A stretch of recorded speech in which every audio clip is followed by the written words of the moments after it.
4 महिनादेखि बालेनले राखेनन् कार्यपालिका बैठक, महानगर अनिर्णयको बन्दी। मेयरको इन्टेन्सन क्लियर छ, अहिलेको प्रमुख प्रशासकीय अधिकृत भएसम्म उहाँले कार्यपालिका बैठक बोलाउनुहुन्न, महानगरका एक उच्च कर्मचारीले भने। काठमाडौँ महानगरपालिकाको कार्यपालिका बैठक बस्न नसकेको करिब 4 महिना पुग्न थाल्यो। 14 पुस 2081 मा 16औं नगरसभा बैठक बस्नु अगाडि बसेको कार्यपालिका बैठक त्यसपछि बस्न सकेको छैन। त्यस अगाडि हरेक महिना एकचोटि कार्यपालिका बैठक बस्दै आएको थियो। तर महानगरपालिकाको काठमाडौँ टावर विवाद चर्केपछि मेयर बालेन्द्र शाहले कार्यपालिका बैठक राखेका छैनन्। प्रमुख प्रशासकीय अधिकृत सरोज गुरागाईलाई मेयर शाहले मान्नु अझै तयार छैनन्। गुरागाईलाई सदस्य सचिव बनाएर कार्यपालिका बैठक राख्ने बालेनको तयारी छ, महानगरका एक वडा अध्यक्ष भन्छन्। काठमाडौँ टावर विवाद भएपछि गुरागाईलाई कुनै पनि कार्यपालिका बैठक वा नगरसभा बैठक चलाउन पाएका छैनन्।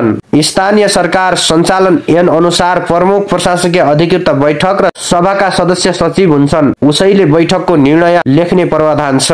तर 4 पुस 2081 मा महानगर प्रवक्ता नवीन मानन्धर र मेयर बालेनको सचिवालयले पत्रकार सम्मेलन गरेपछि गुरागाई बिदामै बसेका थिए। बिदामै बसेका बेला 14 पुसमा 16औं अधिवेशन गरिएको थियो। उक्त सभाको सदस्य सचिवमा शिक्षा विभाग प्रमुख गोविन्द प्रसाद शर्मा तोकिएका थिए। प्रमुख प्रशासकीय अधिकृतको अधिकार गुरागाईसँग खोसेर वरिष्ठताका आधारमा शर्मालाई निमित्त प्रमुख प्रशासकीय अधिकृत बनाएको थियो। मेयरको इन्टेन्सन क्लियर छ, अहिलेको प्रमुख प्रशासकीय अधिकृत भएसम्म उहाँले कार्यपालिका बैठक बोलाउनुहुन्न, महानगरका एक उच्च तहका कर्मचारीले भने। उनले कार्यपालिका बैठकमा अहिलेको प्रमुख प्रशासकीय अधिकृत सदस्य सचिव मान्नुपर्ने भएकै कारणले नडाकेको बताए। मेयरलाई प्रमुख प्रशासकीय अधिकृत आएको मन परेको छैन, उहाँलाई निर्णय लेख्न नदिनकै लागि कार्यपालिका बैठक रोकिएको छ, ती कर्मचारीले भने। स्थानीय सरकार सञ्चालन ऐनको 17 नम्बर बुदामा कार्यपालिका बैठक कम्तीमा महिनाको एकपटक बस्नेछ भन्ने उल्लेख छ।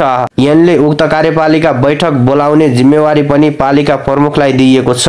कार्यपालिका बैठक नराखी मेयर बालेनले एक्लै आफ्नै ढंगले अगाडि बढ्न खोजेको भन्दै नेपाली कांग्रेसबाट निर्वाचित जनप्रतिनिधिले 10 चैत 2081 मा मेयर बालेन शाहसँग कार्यपालिकाका बैठक माग गर्दै वडा अध्यक्षहरूले ज्ञापन पत्र बुझाएका थिए। 18 वडा अध्यक्ष र 5 कार्यपालिका सदस्यले सबैको तर्फबाट मात्र मेयर बालेनलाई बुझाएका थिए। त्यसबेला वडा अध्यक्षहरूले महानगर भित्रको समस्या समाधानका लागि कार्यपालिका बैठक राख्नुपर्ने दबाब दिएका थिए। हस्ताक्षर नगर्ने अन्य जनप्रतिनिधिले पनि बारम्बार कार्यपालिका बैठक माग गर्दै आएका छन्। हामीले प्रत्यक्ष र अप्रत्यक्ष व्यक्तिगत भेटघाटमा समेत कार्यपालिकाका बैठक हुनुपर्ने माग गर्दै आएका छौं, तर मेयरले सुनेको नसुनेकै गर्छन्, एक वडा अध्यक्षले भने। काठमाडौँ महानगरका प्रवक्ता समेत रहेका 17 नम्बर वडाका अध्यक्ष नवीन मानन्धरले कार्यपालिका बैठक बस्न नसक्दा महानगर भित्र समस्या कानूनी ठाउँ नै नरहेको बताए। जनताको समस्या सुनाउने ठाउँ कार्यपालिका नै हो, कार्यपालिकाले नै कानूनी निर्णय गर्ने हो, तर मेयरज्यूको यसमा चासो गएको छैन, हामीले कराएर मात्रै कहाँ हुन्छ र, प्रवक्ता मानन्धरले भने।